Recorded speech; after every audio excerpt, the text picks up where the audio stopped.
How's it going, Spookies? Nightmare Reactor here, and today we are back with yet another one. And for today's video, I decided to get in on another one of Bloody Monday's videos, or should I say two, Haunted Summer Vacation Horror Stories Parts 1 and 2.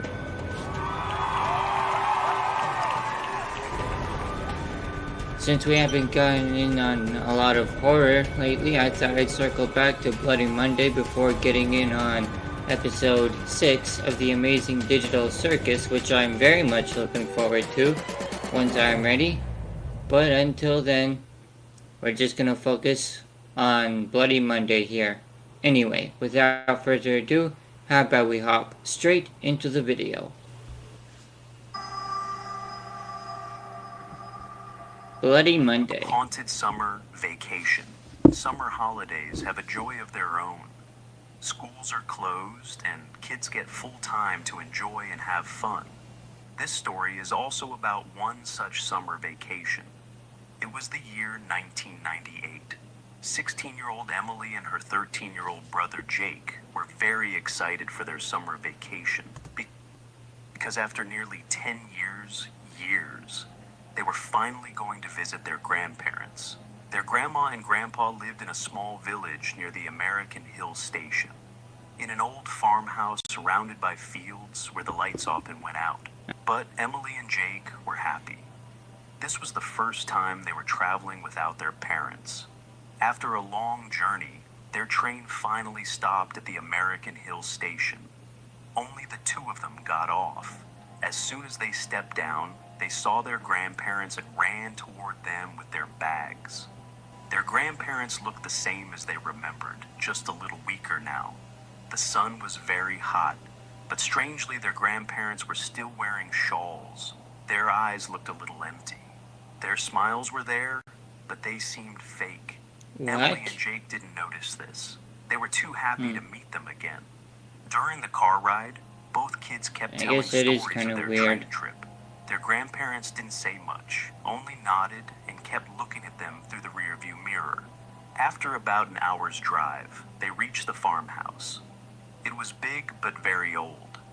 The walls were yellow, wild grass was all around, and it looked like nobody had taken care of it for years. There were no other houses nearby. What? Since it was already night, nothing could be seen outside.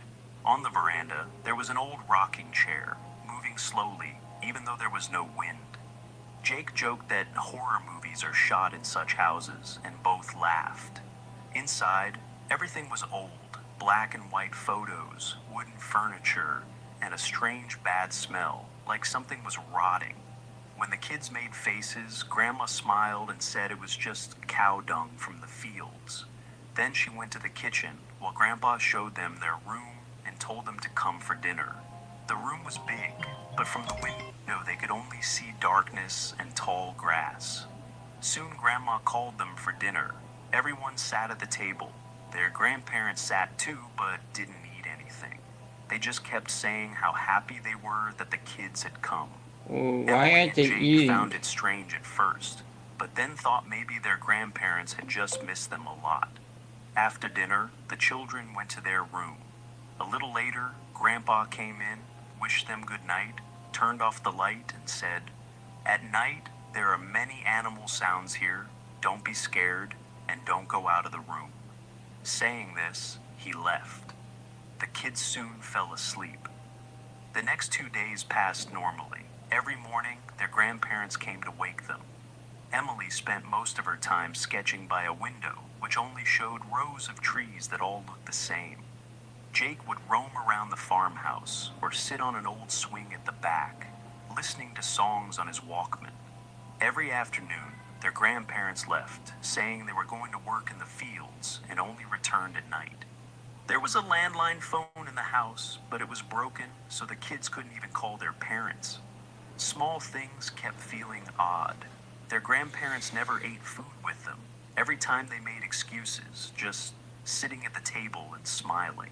Once, Jake saw the fridge open, with only one pot inside, filled with some thick red liquid.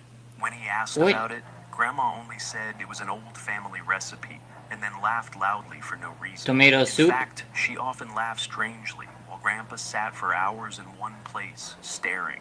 The kids thought maybe it was just old age. One night, Emily suddenly woke up to a sound outside the door. A large shadow passed under the door for just a second.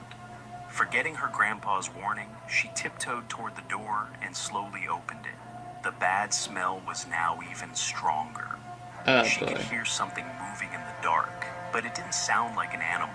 Before she could step forward to see, someone placed a hand on her shoulder. Emily screamed. It was her grandma, smiling the same.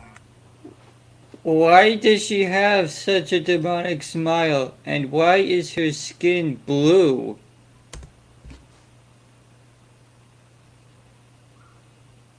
Fake smile, her face looking pale and strange. She told Emily to go back to sleep. Terrified, Emily went back to bed, but could not sleep all night. The next morning, I probably wouldn't be able to sleep if I saw that. Faces looking normal, saying breakfast was in the kitchen and that they were going to the fields. As soon as Emily heard the main door close, she felt some relief. That afternoon, Jake was on the swing outside, doing his homework, when he suddenly heard children playing inside the house.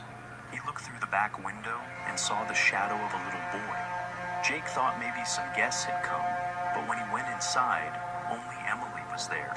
He searched the whole house for the boy, but found nothing. Then he noticed one of the black and white photos in the living room. Oh, I don't know if I want to show that, because if I did, I'd probably get demonetized, even though I'm not monetized. But there's tomato soup tearing out of their eyes. That's not normal. Why would you keep something like that?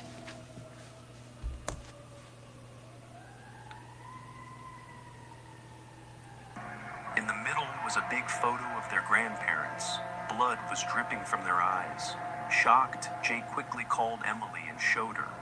But when she looked, the photo was normal. Emily then told him what had happened to her the night before. Both kids were now very scared. Something was very wrong in that house. He must be hallucinating or something. The farmhouse had only 3 rooms. Their grandparents' room was upstairs and always locked. The bad smell seemed to come from there. The kids finally found the right key from a bunch and unlocked the door. The moment they opened it, a terrible stench came out. On the bed lay 2 rotting bodies. Covering their mouths, they stepped closer. Emily saw that one of the bodies was wearing the same locket her grandma always wore.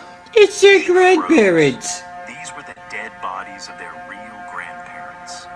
But if these were their real grandparents lying dead, then who were the ones they had been living with? Ghosts? Friends, this was part 1 of the story. To watch part, the moment they opened the door, a terrible stench came out. On the bed lay 2 rotting bodies. Covering their mouths, they stepped closer. Emily saw that one of the bodies was wearing the same locket her grandma always wore. She froze. These were the dead bodies of their real grandparents. But if these were their real grandparents lying dead, then who were the ones they had been living with? Before they could process it, the sound of children's voices echoed through the room. Both of them shivered. Where was it coming from? They searched around, and Jake accidentally bumped into an old bookshelf, which creaked open like a secret door. Behind it was a hidden room, completely dark. Just then, the voices called their names from inside. Terrified but curious, the siblings stepped in. At first they saw nothing, but then a faint white glow appeared across the room. The voices grew louder, crying like many children in pain, trying to warn them. When they reached the other side, their blood ran cold.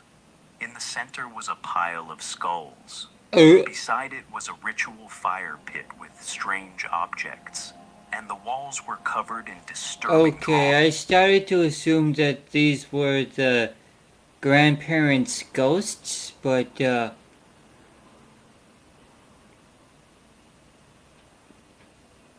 I'm starting to become a bit skeptical about that because, why would their grandparents do this? Drawings of monsters with sharp claws and long teeth. It was clear black magic had been performed here. Suddenly, the children's voices turned into screams, all shouting the same thing. Run away! Emily and Jake bolted out of the secret room, their hearts racing. By now, Oh, the boy. sun had almost set, and the farmhouse was covered in darkness. The siblings finally realized the horrifying truth. The people living with them were not their grandparents at all, but something dangerous. They decided to run away Yeah, before definitely. Grandma and Grandpa returned. Rushing down the stairs, they tried the front door, but strangely it would not open no matter how hard they pulled. Panicked, they turned toward the back gate. As they hurried past the kitchen, they heard strange chewing sounds. When they peeked inside, their blood Ugh! froze. Under the sink, crouched. That's the tomato soup from the fridge. It's not tomato soup, it's tomato soup. And what are these beings? And why am Crouched I? on the floor were the two people who looked like their grandparents. They were hunched like animals, devouring something from a red pot. Their faces were smeared with blood, their mouths filled with sharp yellow teeth, and their fingers had long black claws, exactly like the creatures drawn in the secret room. Growling and snarling like beasts, they looked terrifying. Suddenly, the grandmother's head snapped toward the children. Her Uh-oh. eyes were white and empty, just dark pits where pupils should be, and she let out a monstrous sound that shook them to their core. Run. Emily and Jake didn't wait another second. They ran Run. as fast as they could and somehow escaped through the back door. Okay. Outside, Thank the goodness. garden swing rocked wildly in the bloody-smelling air. Yeah. They didn't look back, but they knew those creatures were chasing them. Behind them came the sound of claws scraping and deep growls growing louder and louder. Both siblings were running blindly into the forest, not knowing where to go, only that they had to get far, far away. Finally, after what felt like forever, they saw a small temple and rushed inside without turning back. Shaking and crying, Emily and Jake hugged each other tightly. In one corner sat an old priest. Seeing their terrified faces, he came closer Where are and Jake's asked what they were shoes? doing alone in the forest at night. Before they could answer, the growls came again, this time from outside the temple. The priest didn't panic. He closed the heavy wooden doors and led the children into an inner room. Picking up his landline phone, he quickly called the police and then returned to the children. He calmly told them they were safe inside the temple and asked what had happened. Emily was too scared to speak, so Jake explained everything through tears. The priest listened carefully and then, with a serious expression, revealed the truth. What? Those creatures were not their grandparents. They were Margaret and Samuel, a couple who had lived years ago in a nearby village. They always wanted children, but Margaret could never have one. When They nothing look like younger versions of their grandparents.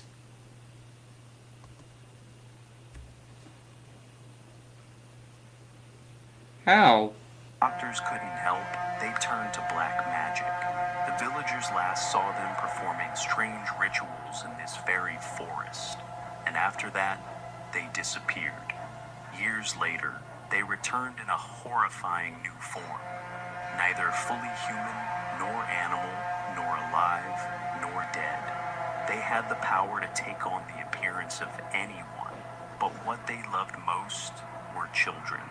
They would kill families, take their place, and live with the children as if they were their parents or grandparents. When the children grew suspicious or tried to run, they killed them and kept their heads as trophies. Emily and Jake realized with horror that the pile of skulls they had seen belonged to all those murdered victims. Tears streamed down their faces as the truth sank in. Just then, their eyes moved to the window behind the priest. Standing outside there were the same two monsters. Margaret and Samuel. Their sharp teeth gleamed, their claws scratched against the glass, and their faces were dripping with blood as they groaned furiously. The priest remained calm. He told the children not to worry because the temple was protected with powerful sacred chants, and the creatures could not enter. He assured them that the police were already on their way. Still, the growling outside grew louder and louder, filling the air with fear. But suddenly, just before the sound of sirens, the noise stopped.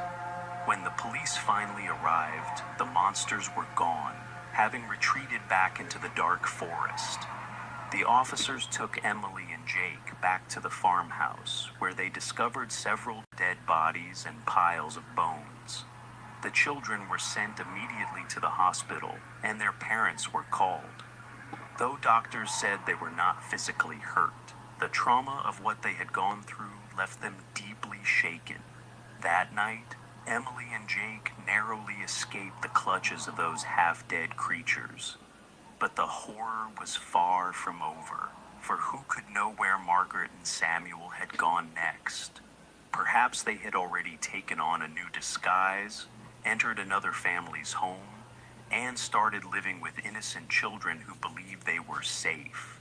And just like before, the monsters would wait patiently until the right time came to kill again. Okay, so that was Haunted Summer Vacation by Bloody Monday, parts 1 and 2. Yikes. I wouldn't want to be in their shoes. Imagine you found out that there were two demonic beings imitating your grandparents. Yikes, that would definitely be scary. Am I glad that I never witnessed anything like that. But anyways, that's all for today. This is Nightmare Reactor, and I am signing off.